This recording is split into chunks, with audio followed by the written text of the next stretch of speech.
নমস্কার বন্ধুরা, জীবনধারে আপনাদের স্বাগত। কলেজ থেকে ফেরার পর মনটা কেমন চপচপ করছে আজ। আশেপাশে দোকানগুলো দেখলাম কলেজ থেকে আসার সময় বন্ধ। এখন ভাবছি কিসের চপ করা যায়। ঘরে দেখি শুধু আলুই পড়ে আছে, তাই ভাবলাম আলুর চপটাই শেয়ার করি আপনাদের সাথে। তাহলে আপনারা যদি চান নিজেরাও বানিয়ে খেতে পারবেন। একদম শর্টকাট ঘরোয়া পদ্ধতিতেই আমি বানাচ্ছি। একটা ছোট বাউল নিয়ে নিলাম, তাতে নিয়ে নিলাম 200 গ্রাম পরিমাণ বেসন, আর তার মধ্যে দিয়ে দিলাম স্বাদ মতো নুন 1 চামচ, এবং হাফ চামচ পরিমাণ হলুদ গুঁড়ো। পরিমাণ মতন জল দিয়ে ফেটিয়ে নিলাম ওই বেসনটাকে। খেয়াল রাখবেন ওই বেসনটা যাতে বেশি পরিমাণে পাতলা না হয়ে যায়, তাহলে কিন্তু চপগুলো ভালো হবে না। আমি দেখিয়ে দিচ্ছি কিরকম করে কতটা ঘনত্ব আপনারা বেসনটাকে ফাটাবেন। এরপরে ঘরে থাকা নারকেল ছিল, আমি নারকেলটা ইউজ করছি। এটা চাইলে আপনারা করতেও পারেন, না হলে না স্কিপও করতে পারেন।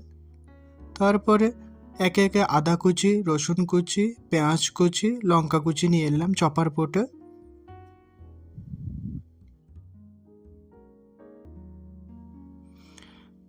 এরপরে শুকনো কড়াই বসিয়ে দিলাম। শুকনো কড়াই নিয়ে নিলাম হাফ চামচ ধনে, জিরে এবং শুকনো লঙ্কা। এটা আমার ভাজা মশলা। আমি আলু চপ ইউজ করি, তাহলে চপের টেস্টটা দ্বিগুণ বাড়িয়ে দেয়। এক মিনিট মতন ভেজে নিলাম।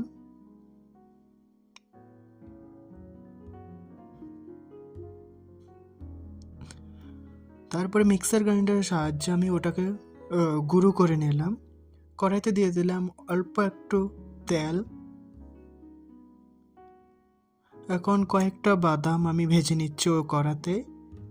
ওটাও চাইলে আপনারা ইউজ করতে পারেন, বাট আমার খুব পছন্দের বাদাম, তাই আমি ইউজ করলাম। সে বেঁচে থাকা তেলের মধ্যে আমি দিয়ে দিলাম ছোট করে কেটে রাখা পেঁয়াজটাকে কিছুক্ষণ কড়াইতে হালকাভাবে নাড়াচাড়া করে তারপরে একে একে দিয়ে দিলাম আদা কুচি, রসুন কুচি, লঙ্কা কুচি, স্বাদ মতন নুন, আর হাফ চামচ পরিমাণ হলুদ গুঁড়ো। 1 মিনিট পরিমাণ সময় ধরে আমি ভালো করে সবগুলোকে ভেজে নিলাম, যাতে করে আদা রসুনের কাঁচা গন্ধ চলে যায়। তারপরে আগে থেকে সেদ্ধ করা আলু হাতে করে স্ম্যাশ করে দিয়ে দিলাম কড়াইতে। ভালোভাবে আদা রসুন পেঁয়াজ কুচির সাথে মিশিয়ে নিলাম। তারপরে কি করলাম, যে আমার ভেজে রাখা গুঁড়ো মশলাটাকে গুঁড়ো করে রেখেছিলাম, ওটাই দিয়ে দিলাম আলু সেদ্ধর সাথে। আর সঙ্গে ভেজে রাখা বাদাম আর কিছুটা পরিমাণে 1 চামচ পরিমাণে নারকেল কুচি ভালোভাবে মিশিয়ে নিলাম।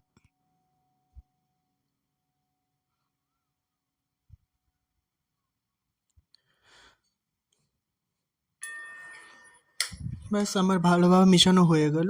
এবার নামিয়ে নিয়ে আমার পছন্দের শেপ আমি দিয়ে দিলাম। আপনারা চাইলে যে কোনো শেপে দিতে পারেন।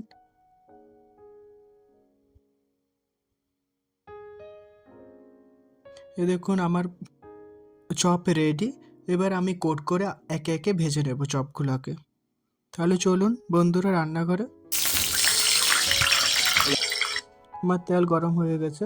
ফেটানো বেসনের সাথে এক একটা করে আলুর চপকে কোট করে এবার ডুবো তেলে আমি ভেজে নেব। আমার চপ রেডি। তাহলে এবার খাওয়ার পালা। চলুন বন্ধুরা তাহলে খাওয়া যাক চপ। মুড়িও রেডি, শসা, নারকেল, লঙ্কা আর চপ। বাহ, কি সুন্দর টেস্ট!